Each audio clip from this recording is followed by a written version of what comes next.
What's up, Internet? It's your boy, toddsnow.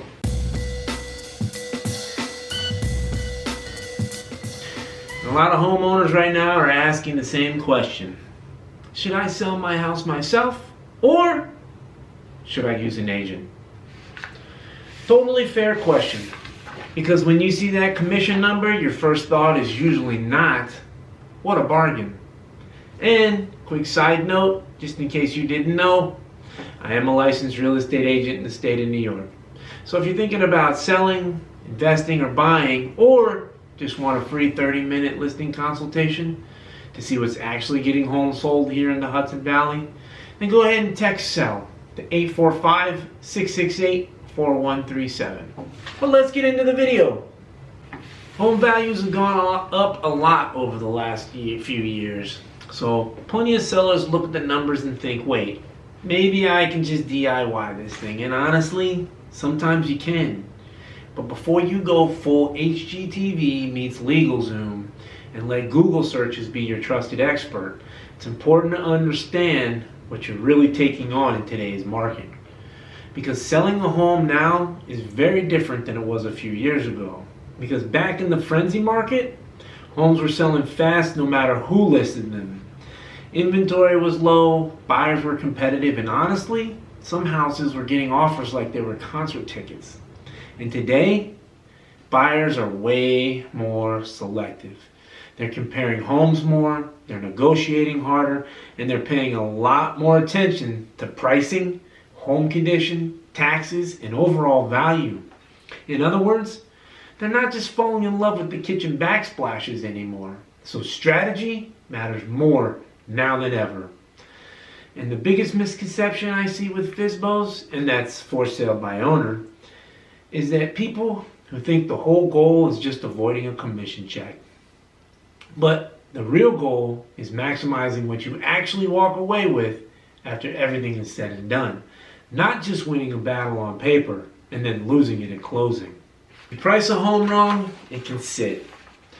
And once a listing starts sitting, buyers start asking questions like it's a suspicious Facebook marketplace post. If the presentation or marketing is weak, you get less exposure, less interest, and fewer strong offers. And once inspections, appraisals, repair requests, and financing issues show up, negotiations become everything. And that's usually the moment where I got this turns into, okay, this escalated quickly. And here's something a lot of homeowners that go without representation don't realize is buyers, and especially buyers agents, often negotiate differently with FSBOs. Some buyers assume that if the seller doesn't have representation, they might be more flexible, less experienced, or a little too emotionally attached to the property. And that can invite lower offers, tougher inspections, and a lot more pressure during negotiations. That doesn't mean every homeowner needs an agent, but it does mean you should go in with your eyes open. There are definitely situations where selling independently makes a ton of sense. But getting top dollar in today's market is not just about sticking a sign in the yard and hoping that your group chat works its magic.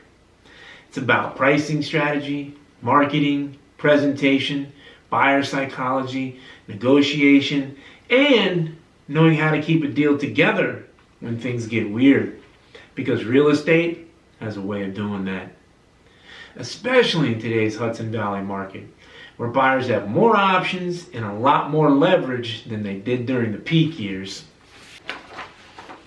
At the end of the day, going for sale by owner comes down to your comfort level, your experience, your timeline, and how much complexity you actually want to manage yourself. So if you're debating on whether selling on your own or working with an agent makes more sense for you, I'm happy to be a free resource and help you understand what the market really looks like right now here in the Hudson Valley. And also, if you found this video helpful, then a like and subscribe is always appreciated. So thanks guys, we'll see you in the next one.